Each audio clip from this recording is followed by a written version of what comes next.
Okay, great, thank you. Okay, so now we can take questions, and I invite people to come on up.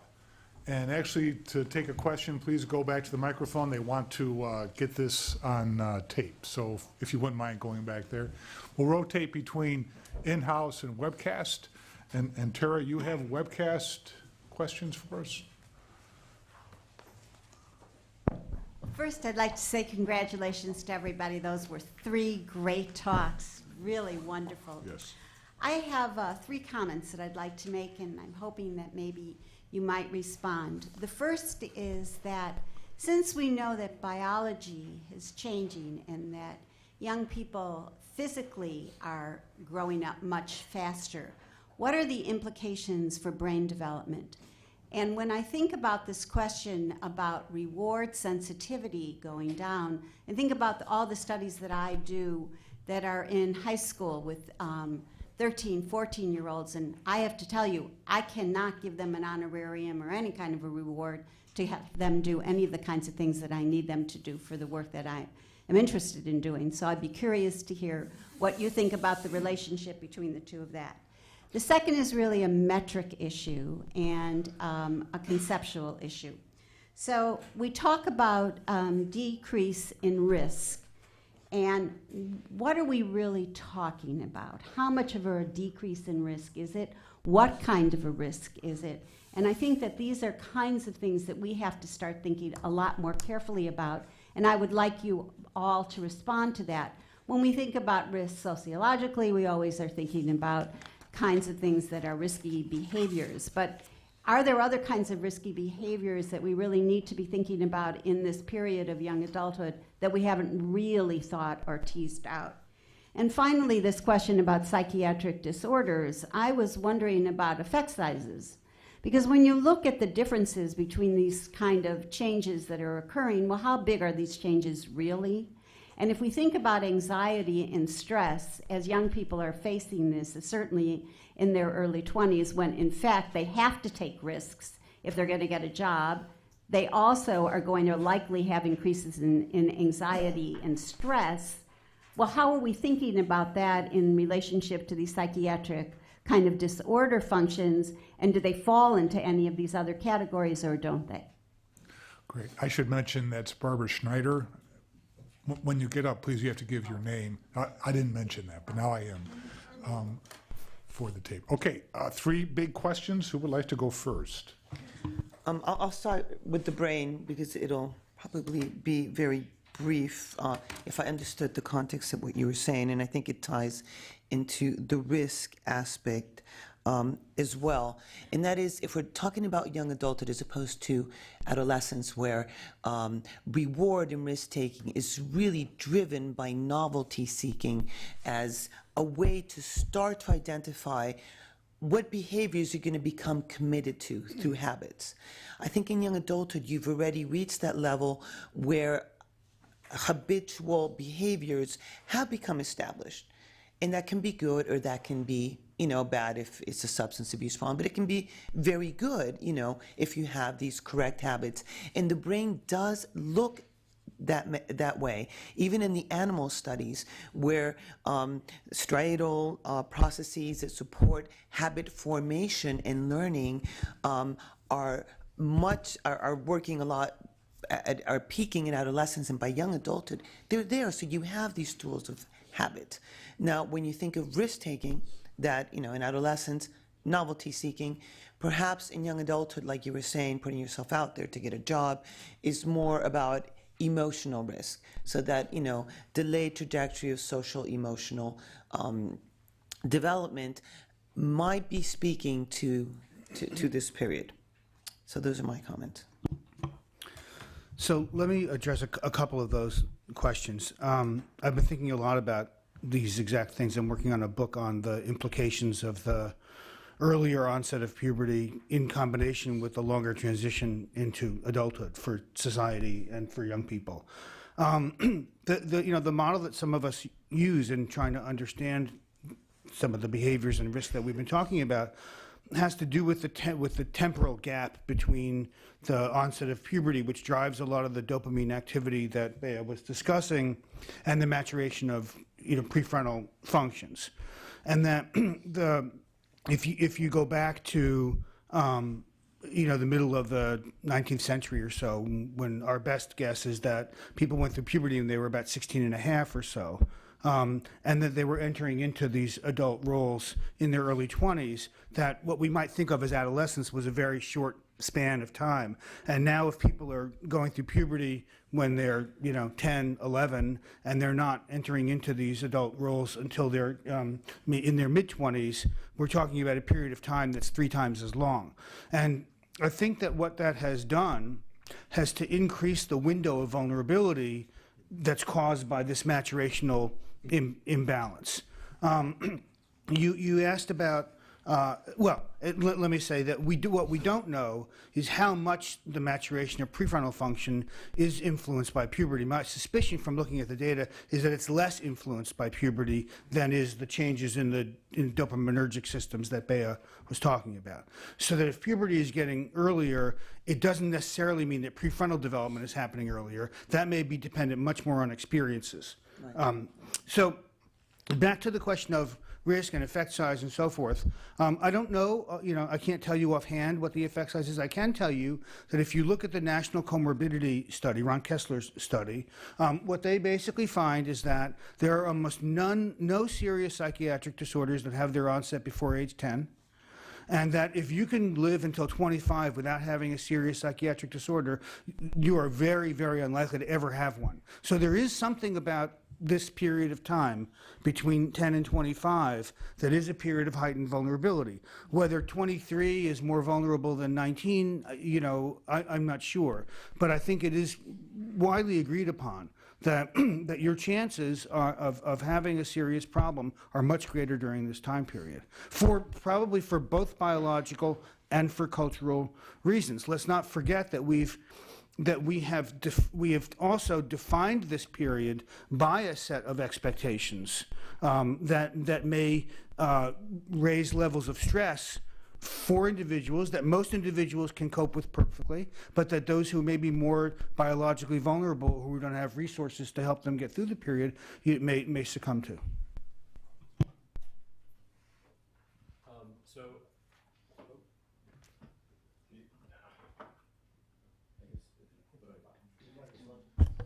Okay, can you hear me? Great. All right, so I guess I would put out a couple of ideas. One is to beg us to think not just about risk in terms of the risks that are inherent in individuals, but to think about the risks, of course, that are inherent in environments. But what I want to point to in particular is the policy landscape, because so much of our policy landscape in this country is also architected around an old model of the life course, the whole life course, right? So if you think about what we might call the tripartition of life into these 3 boxes, right? Education heavily front-loaded, continuous work history, at least for the old male model, in the middle, and then retirement from work at the end. I mean, that thing is dead, right? But it's still so entrenched in how we think about how life should be organized. And the fallout is that so many of our institutions and policies are still based on that model, and we penalize people when their lives don't match up to a model that's dead. And so I would say a kind of major rethinking about how we can re-architect policies in ways that also not just keep up with the times, and again, this is not just about young adults, it's about every period of life, but that also foster new flexibilities in the life course. So I guess that's one kind of a topic about risk that I think might be important for us to wrestle with in the next day and a half.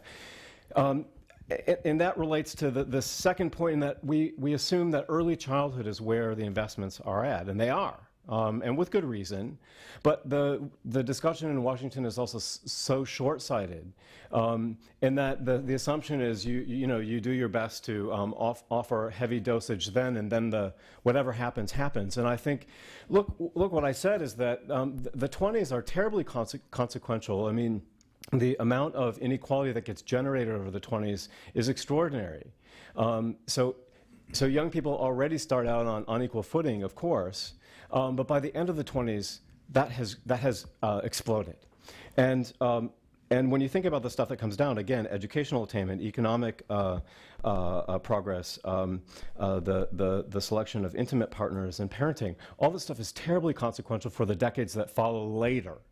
And so in not really investing more in this period of life, we really place at risk in so many ways our future elders and the future of our society in some ways. So anyway, that's one main point. And I guess the other around education, since I really had a mantra around that, I guess, is that that we have to stop thinking about education as the place to get ready for adulthood. And Barbara and I have been writing about this in another paper, and that is that we have this assumption that you have this heavy inoculation in education up front and you're good to go, right? And we know that you're not good to go, probably not, as the coming decades unfold.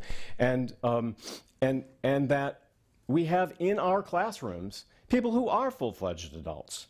Right? And we wonder, too, whether we do a disservice in always talking about young adults instead of just talking about adults.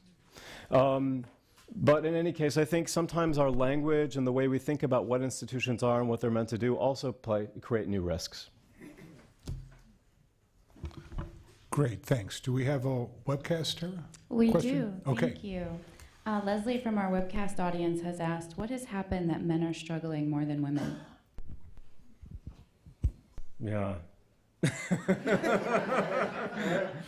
Well, there are so many explanations and hypotheses about this. I mean, I guess it goes back to Larry's question. I think there are lots of things that we just don't know.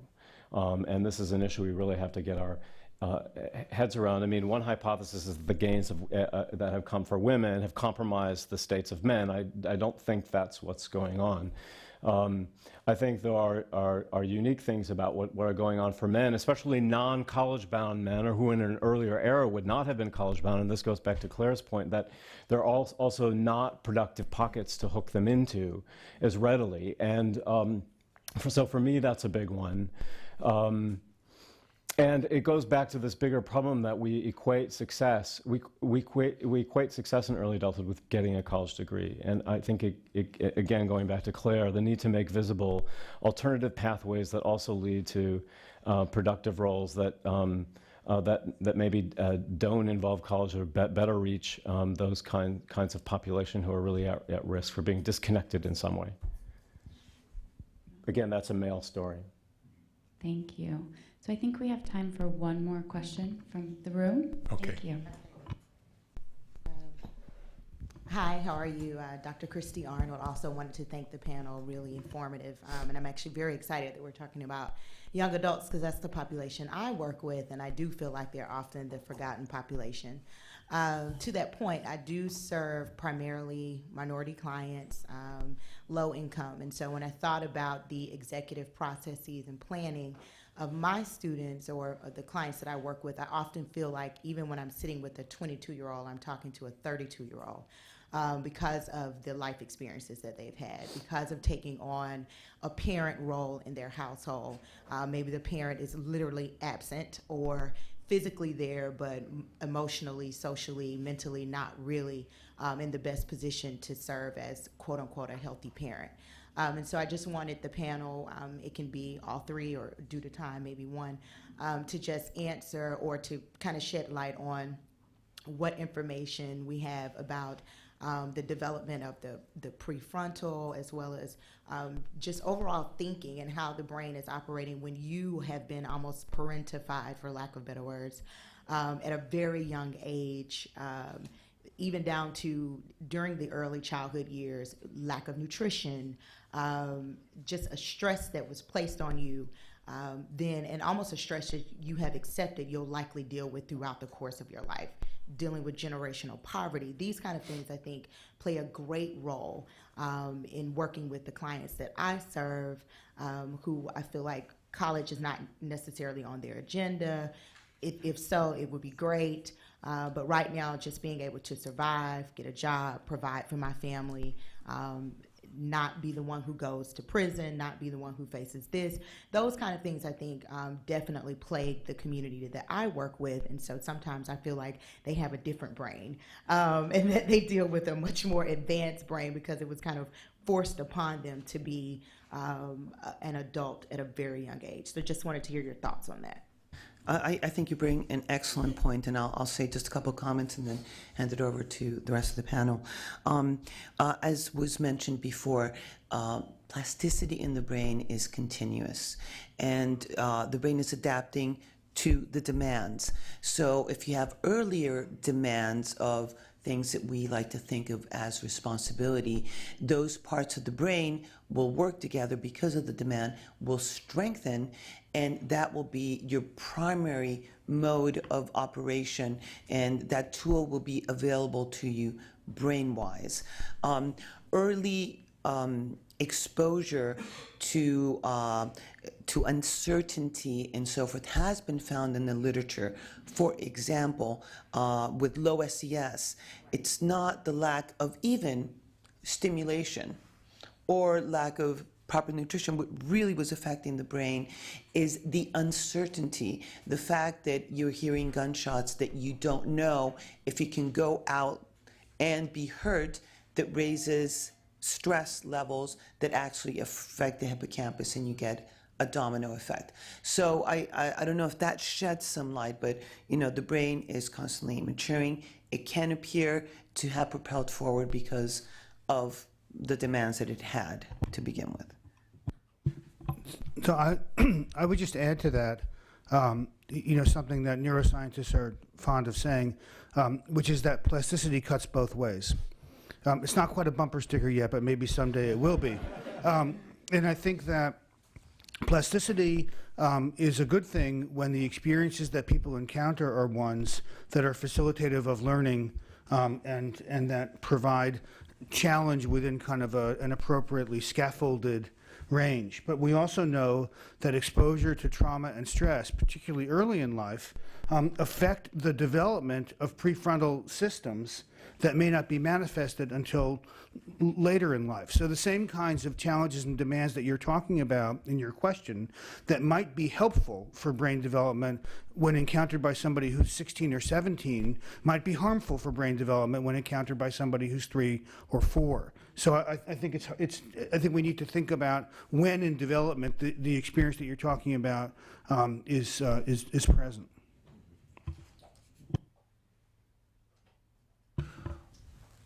Okay, I think we've reached the end of our first session. I want to thank our speakers very much, and thank you for your comments.